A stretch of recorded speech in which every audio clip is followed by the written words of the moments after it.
جس کی بیوی اگر کسی غیر مرد کے سامنے ہنس دے تو۔ شیخ سدی کی باتیں ساری دنیا میں مشہور ہیں۔ ایک دفعہ کا ذکر ہے کہ حضرت شیخ سدی شیراز چھوٹی عمر کے تھے کہ ایک دفعہ اپنے والد صاحب کے ہمراہ عید کی نماز کے لیے جا رہے تھے کہ لوگوں کی بہت بھیڑ تھی، اس لیے والد نے انہیں نصیحت کی کہ دیکھو بیٹا، میری انگلی نہ چھوڑنا ورنہ رش اور بھیڑ میں گم ہو جاؤ گے۔ لیکن راستے میں ننھے سدی نے والد کی انگلی چھوڑ دی اور کھیل کود میں مشغول ہو گئے، جیسا کہ بچوں کی عادت ہوتی ہے۔ کھیل سے فارغ ہو کر جب والد کو قریب نہ دیکھا تو مارے خوف کے رونے لگے۔ اتنے میں والد بھی انہیں ڈھونڈتے ڈھونڈتے وہاں آ گئے۔ کان کھینچتے ہوئے جھڑک کر فرمایا کہ ناسمجھ بچے، میں نے تمہیں کہا نہیں تھا کہ میری انگلی مضبوطی سے پکڑے رکھنا، لیکن تم نے دھیان نہیں کیا اور میرا کہا نہ مانا اور پریشانی ہوئی۔ بڑی عمر میں حضرت سدی لوگوں کو یہ آپ بیتی سنا کر فرمایا کرتے تھے کہ اگر تم دنیا کی بھیڑ میں گم ہونا نہیں چاہتے تو کسی نیک بندے کا دامن تھام لو، ورنہ پریشانی میں ٹھوکریں کھاتے پھرو گے۔ جو بزرگوں کا دامن چھوڑ دیتا ہے وہ یوں ہی بھٹکتا رہتا ہے۔ سعد اپنا واقعہ یوں بیان فرماتے تھے کہ ایک دفعہ میرے پاؤں میں جوتا نہ تھا اور جیب میں کوئی پیسہ بھی نہ تھا کہ اس سے جوتا خرید سکوں۔ ننگے پاؤں جا رہا تھا اور دل ہی دل میں کہہ رہا تھا کہ خدا نے میرے نصیب کتنے خراب بنائے ہیں۔ اسی حالت میں چلتے چلتے کوفہ کی جامع مسجد میں جا پہنچا۔ وہاں ایک آدمی کو دیکھا جس کے پاؤں ہی نہ تھے۔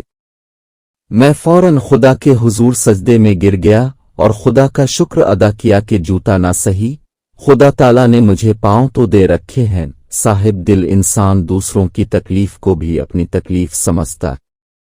جو شخص دوسروں کی تکلیف پر بے چین نہ ہو اس کو انسان کہنا ہی انسانیت کی توہین ہے۔ برے کام کا برا انجام ہوتا ہے۔ ظالم اور ناشکرے کی دولت و نعمت ضائع ہو جاتی ہے اور شکر گزار دونوں جہان کی سمیٹ لیتا ہے۔ عدل و انصاف سے ملک کو استحکام اور ترقی حاصل ہوتی ہے، جبکہ ظلم و ستم سے ملک کی تباہی ہو جاتی ہے۔ نصیحت کو غور سے سننا چاہیے، اس میں نصیحت کرنے والے کو کم اور سننے والوں کو زیادہ فائدہ ہوتا ہے۔ انسان وہی ہے جس سے دوسروں کو فائدہ پہنچے، جو دوسروں کی ہمدردی اور خیر خواہی نہ کرے وہ انسانیت کے لیے عار ہے اور اس سے پتھر اور درندے بہتر ہے۔ ظالم جب تک ظلم نہ چھوڑے اس کے حق میں بزرگی کی دعائیں بھی قبول نہیں ہوتی۔ اندازہ لگا لو کہ ظلم کتنا بڑا ہے۔ دنیا بے وفا ہے اور انتہائی ناقابل اعتبار، اس سے وہی فائدہ اٹھا سکتا ہے جو مخلوق خدا کو راحت و آرام پہنچاتا ہے۔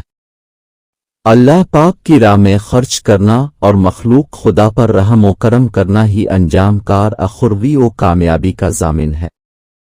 عقلمند کے نزدیک دنیا کی مضبوط عمارتیں کچھ نہیں ہوتی، ان سے موت کا مقابلہ نہیں کیا جا سکتا، بلکہ ان کو دیکھ کر خوف آتا ہے کہ جب ان کو بنانے والے نہ رہے تو ہم کیسے رہیں گے۔